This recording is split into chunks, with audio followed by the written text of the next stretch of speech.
Apa kabar pemirsa TVR Parlemen dimanapun Anda berada? Berjumpa kembali dalam program TVR 17 bersama saya Elisa Purba. Pemirsa, tepat pukul 17 waktu Indonesia Barat, kami hadirkan kepada Anda sejumlah informasi paling baru dan menarik seputar kinerja dan kegiatan DPR RI yang telah disajikan oleh redaksi TVR Parlemen. Dan pemirsa, inilah TVR 17 selengkapnya.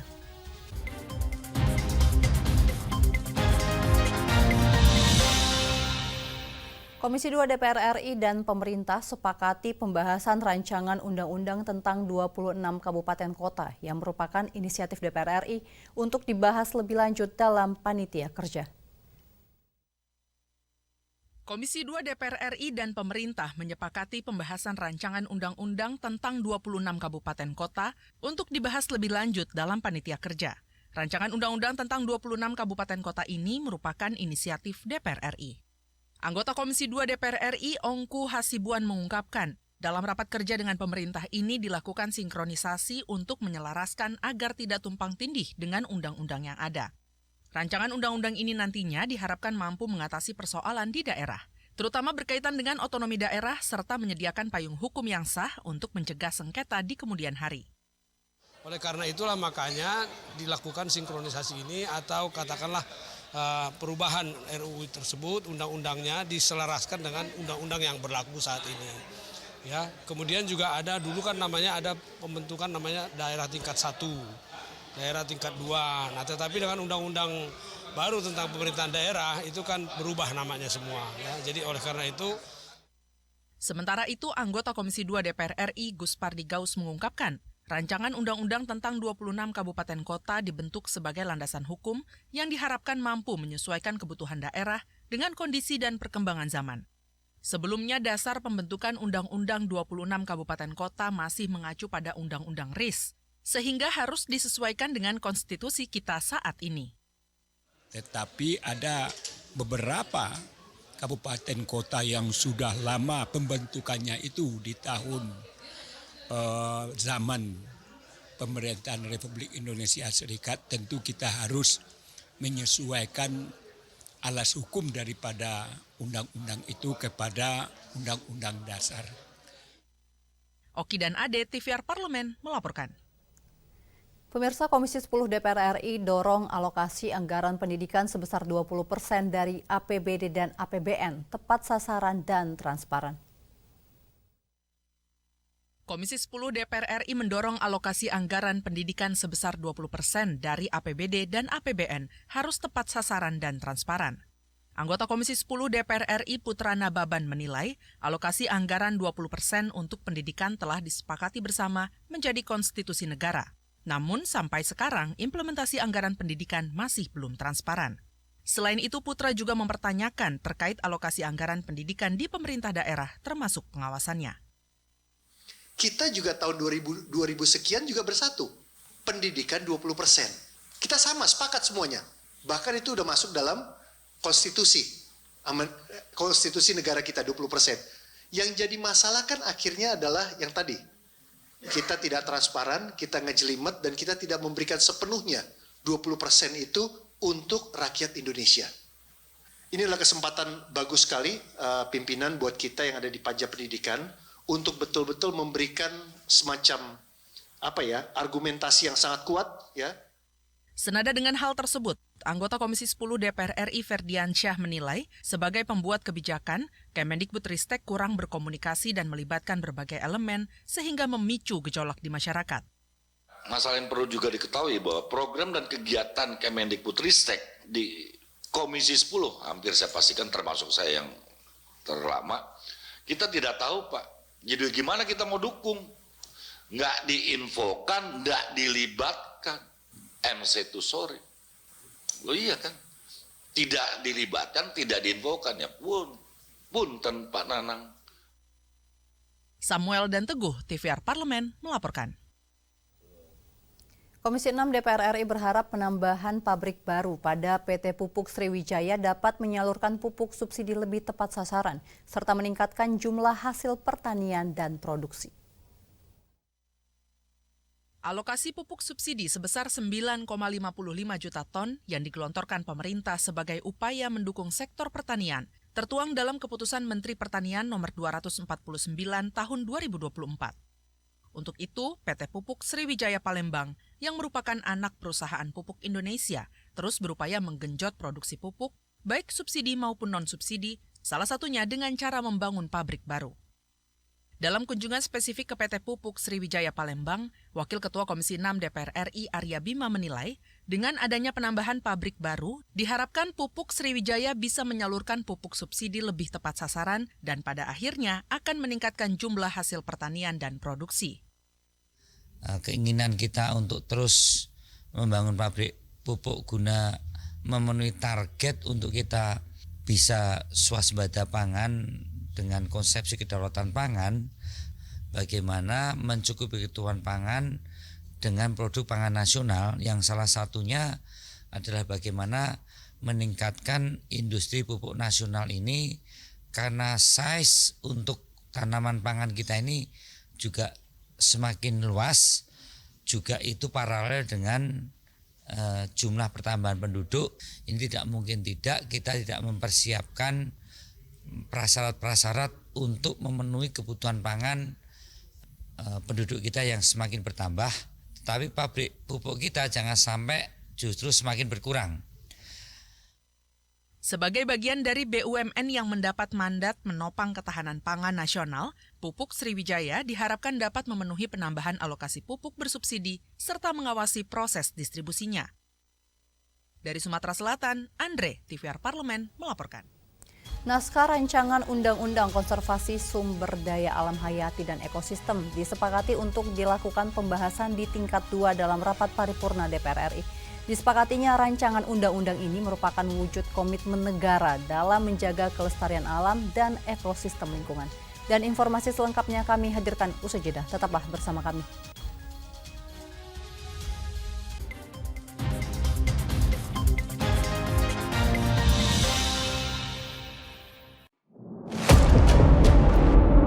Sini ditambang. Konflik yang terjadi, Sini tidak mengizinkan. masalah yang tersisihkan menjadi kesenjangan sosial. Ya namanya rakyat kecil gak bisa apa-apa, mau komplain juga gak didengar. Sebab apa? Itu menyangkut isi perut kami semua. Bagaimana memutus keterbatasan untuk didengar? Jadi kalau misalnya masyarakat sudah merasa tidak lagi ada yang memperjuangkan aspirasinya, maka masyarakat memang sangat berhak untuk meminta dewan yang mewakili mereka di parlemen.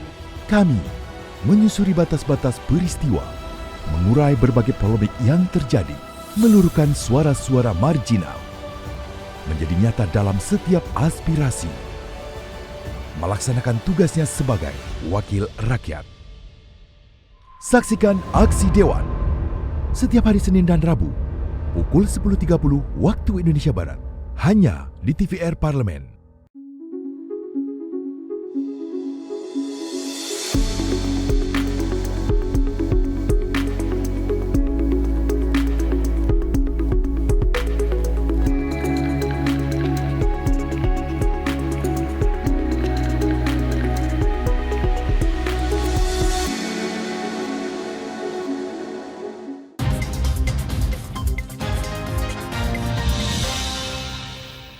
Pemirsa, DPR RI nilai kerusakan alam yang kerap terjadi akan menimbulkan dampak buruk, salah satunya bencana alam. Rancangan Undang-Undang KSDHH mengakomodir pasal penguatan pemberian sanksi pidana atas kejahatan lingkungan. Mari kita simak liputan mendalam yang telah disajikan oleh tim redaksi TVR Parlemen dalam segmen Lensa Parlemen untuk Anda.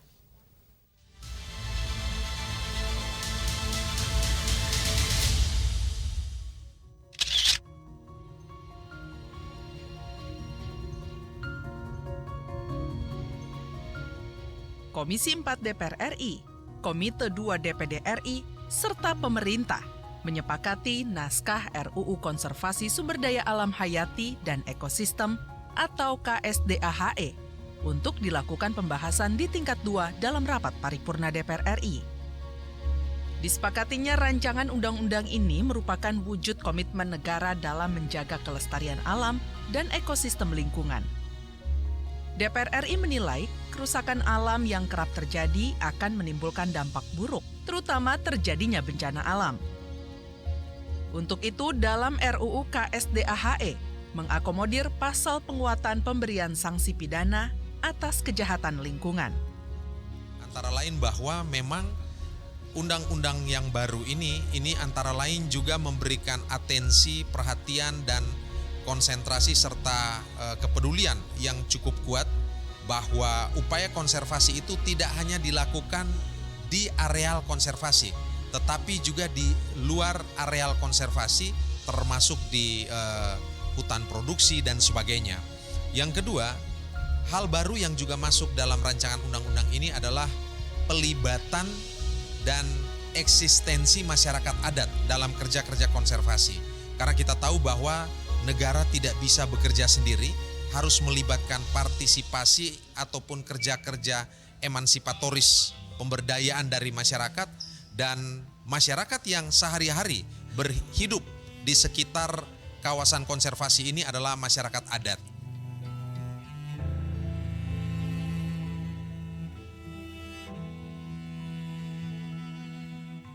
Tetapi ada juga areal preservasi, di mana areal itu tidak didefinisikan sebagai kawasan peruntukan konservasi seperti biasanya, tetapi memiliki dampak terhadap kelangsungan ekosistem. Jadi bisa aja suatu wilayah itu tidak diklasifikasikan sebagai wilayah yang diperuntukkan konservasi, tetapi memiliki fungsi ekologis vital. Contohnya misalnya Taman Nasional, di sekitarnya ada ekosistem yang menyangga kelangsungan biota di sana. Inisiatif Perubahan Undang-Undang Nomor 5 Tahun 1990 merupakan langkah efektif dalam rangka menjaga potensi sumber daya alam, menjamin keberlanjutan dan pemanfaatan sumber daya alam, serta membuka ruang akses kesejahteraan masyarakat. Tim Liputan TVR Parlemen melaporkan.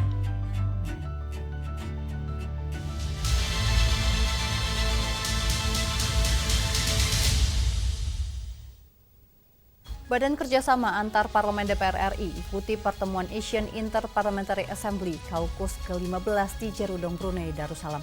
Dan informasi selengkapnya akan kami hadirkan sesaat lagi. Tetaplah di TVR 17.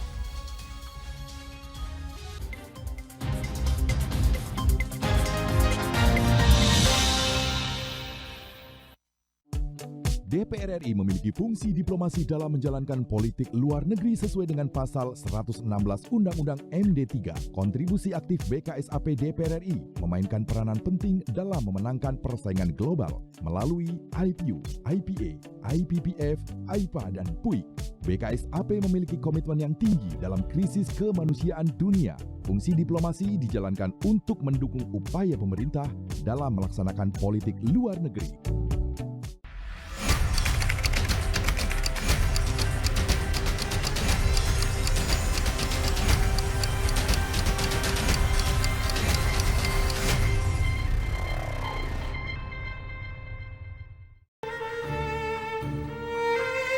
Hari ini kita diperingatkan tentang makna pengorbanan Nabi Ibrahim alaihissalam dan kesetiaannya kepada Allah Subhanahu wa taala. Mari kita kuatkan iman dan ketakwaan kita. Selamat Hari Raya Idul Adha 1445 Hijriah. Semoga kita semua menjadi lebih baik dalam berbagi dan peduli kepada sesama.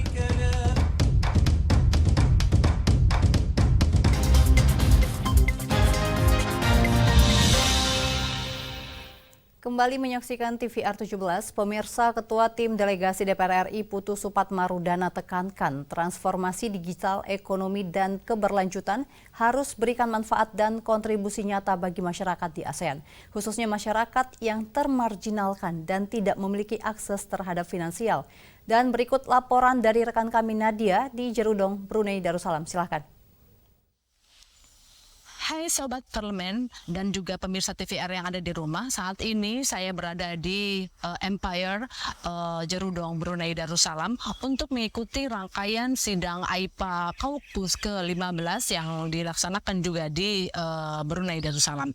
Sebelum mengikuti dan dimulainya AIPA Kaukus ke-15 yang ada di Brunei Darussalam, sebelumnya para delegasi Indonesia yang dipimpin oleh Wakil Ketua BKSAP DPR RI Pak Putu Supatmarudana juga juga mengikuti tripartite forum, di mana di dalam tripartite forum tersebut anggota parlemen kita khususnya ketua delegasi Pak Putu Supatmarudana juga menekankan bahwasanya transformasi digital ekonomi harus menjangkau seluruh lapisan masyarakat, khususnya masyarakat yang termarginalkan dan tidak memiliki akses terhadap finansial. Mengingat hal itu disampaikannya di saat sesi tripartite forum dengan tema digital transformation dan sustainability.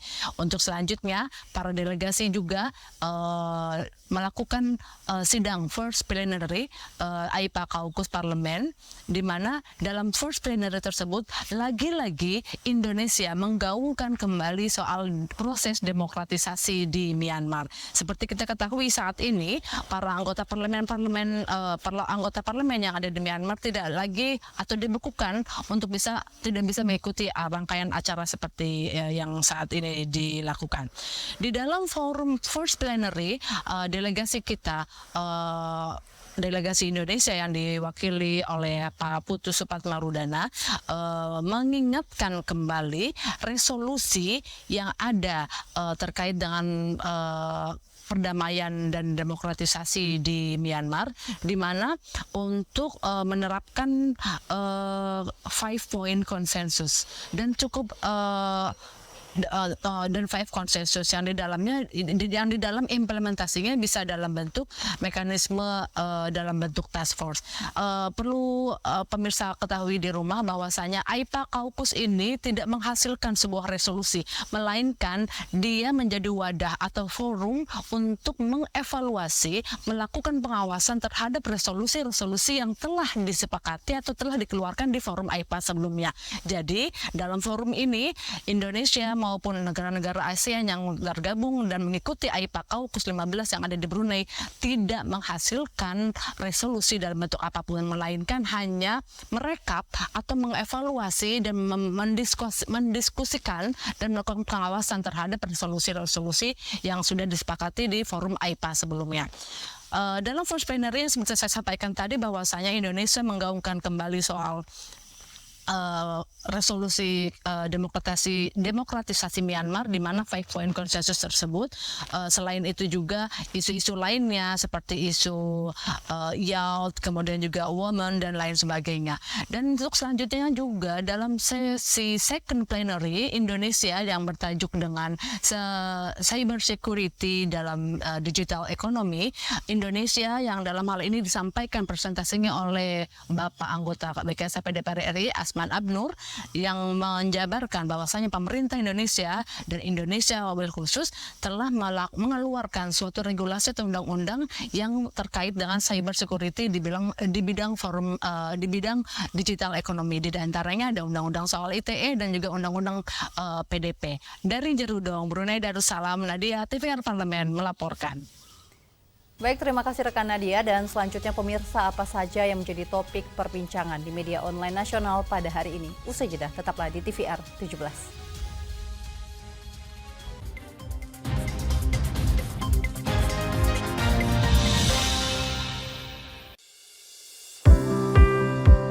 Mengenal tugas dan fungsi DPR RI. Dewan Perwakilan Rakyat atau DPR adalah lembaga negara yang mewakili aspirasi rakyat. Kehadiran DPR RI merupakan salah satu bukti bahwa Indonesia merupakan negara demokrasi. Sebagai salah satu lembaga perwakilan rakyat, apa saja tugas dan fungsi yang diemban DPR RI?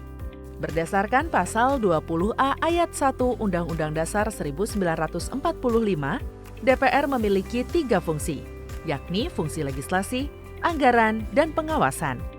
Tugas dan wewenang DPR berbeda untuk setiap fungsinya. Yang pertama, fungsi legislasi. Menyusun program legislasi nasional atau prolegnas, menyusun dan membahas rancangan undang-undang, menerima rancangan undang-undang yang diajukan oleh DPD, membahas rancangan undang-undang yang diusulkan oleh Presiden ataupun DPD, menetapkan undang-undang bersama dengan Presiden, menyetujui atau tidak menyetujui peraturan pemerintah pengganti undang-undang yang diajukan oleh Presiden untuk ditetapkan menjadi undang-undang. Yang kedua, fungsi anggaran. memberikan persetujuan atas rancangan undang-undang tentang APBN yang diajukan oleh Presiden, memberikan persetujuan terhadap pemindahntanganan aset negara maupun terhadap perjanjian yang berdampak luas bagi kehidupan rakyat yang terkait dengan beban keuangan negara, menindaklanjuti hasil pemeriksaan atas pengelolaan dan tanggung jawab keuangan negara yang disampaikan oleh BPK, memperhatikan pertimbangan DPD atas rancangan undang-undang tentang APBN dan rancangan undang-undang terkait pajak, pendidikan, dan agama. Yang ketiga, fungsi pengawasan. Fungsi pengawasan, DPR bertugas melakukan pengawasan terhadap pelaksanaan undang-undang APBN dan kebijakan pemerintah, serta membahas dan menindaklanjuti hasil pengawasan yang disampaikan oleh DPD. Demikian penjelasan tentang tugas dan fungsi DPR menurut undang-undang. Informasi ini dipersembahkan oleh TV dan Radio Parlemen, Biro Pemberitaan Parlemen, dan Sekretariat Jenderal DPR RI.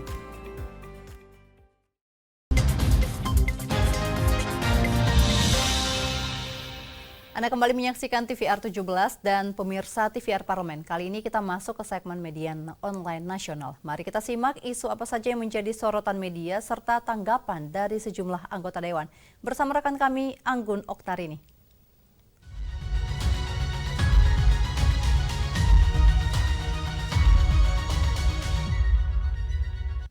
Terima kasih rekan Elisa dan halo apa kabar pemirsa, kita kembali berjumpa di sore hari ini yang akan membahas mengenai headline media online, di mana ini ada berita pertama yang sedang marak diperbincangkan di media online ataupun media sosial. Di sini ada Komisi 7 DPR RI dengan Menteri ESDM sepakati asumsi dasar sektor ESDM tahun 2025.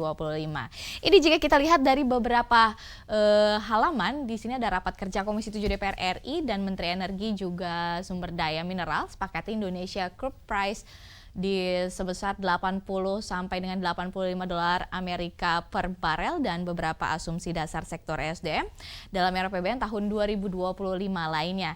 Nah, hal tersebut disepakati dalam rapat kerja Komisi 7 DPR RI dengan Menteri Energi dan juga Sumber Daya Mineral yang dipimpin oleh Wakil Ketua Komisi 7 DPR RI Edi Suparno. Dalam kesempatan tersebut pemirsa juga disepakati pagu indikatif Kementerian ESDM tahun 2025 sebesar 9,3 triliun rupiah. Di samping itu, ada pembahasan mengenai Kementerian SDM juga didesak untuk segera realisasikan program-program Kementerian SDM tahun anggaran 2025 yang paling lambat pada bulan Desember 2024. Baik pemirsa, kita akan beralih ke berita selanjutnya. Ini akan ada pembahasan dari Komisi 1 DPR RI sahkan dan bentuk panja 5 RUU ratifikasi pertahanan. Dalam bahasannya di sini Komisi 1 DPR RI sahkan dan membentuk panitia kerja 5 rancangan undang-undang ratifikasi bidang pertahanan Indonesia. Dan kelima rancangan undang-undang ratifikasi ini bidang pertahanan yang disahkan dan akan dibentuk. Panja tersebut terdiri dari rancangan undang-undang ratifikasi Republik Indonesia dengan India, lalu ada rancangan undang-undang ratifikasi Republik Indonesia dengan Prancis, rancangan undang-undang ratifikasi Republik Indonesia dengan Kamboja, lalu ada ratifikasi Republik Indonesia dengan Brasil, serta ada pembahasan yang terakhir itu rancangan undang-undang ratifikasi Republik Indonesia dengan UAE. Dan bagaimana diketahui maksud kami di 9 fraksi di Komisi 1 DPR RI ini nyatakan persetujuan dibentuknya panitia kerja terhadap pembahasan rancangan undang-undang tersebut. Terkait hal ini pemirsa, Wakil Ketua Komisi 1 DPR RI Teguh Rifki Hermasya tanyakan kembali terkait dengan kesepakatan pembahasan DIM rancangan undang-undang dan DIM penjelasan terkait 5 rancangan undang-undang kerjasama bidang pertahanan serta meminta masing-masing fraksi dan pemerintah untuk menugaskan perwakilannya dalam panja rancangan undang-undang tersebut. Ini semoga segera rampung pemirsa, dan itulah tadi headline media online pada hari ini mengenai pembahasan Komisi 7 DPR RI dengan Menteri ESDM sepakati asumsi dasar sektor ESDM tahun 2025.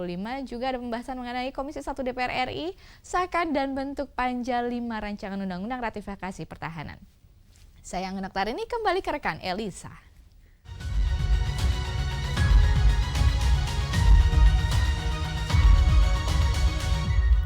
Baik, terima kasih rekan Anggun yang telah menyampaikan sejumlah update sorotan dari media online nasional pada hari ini. Dan pemirsa, segmen media online tadi sekaligus mengakhiri program TVR 17 edisi sore hari ini. Saya Elisa Purba beserta seluruh kerabat kerja yang bertugas mengucapkan terima kasih dan pamit undur diri dari hadapan Anda. TVR Parlemen, referensi Indonesia.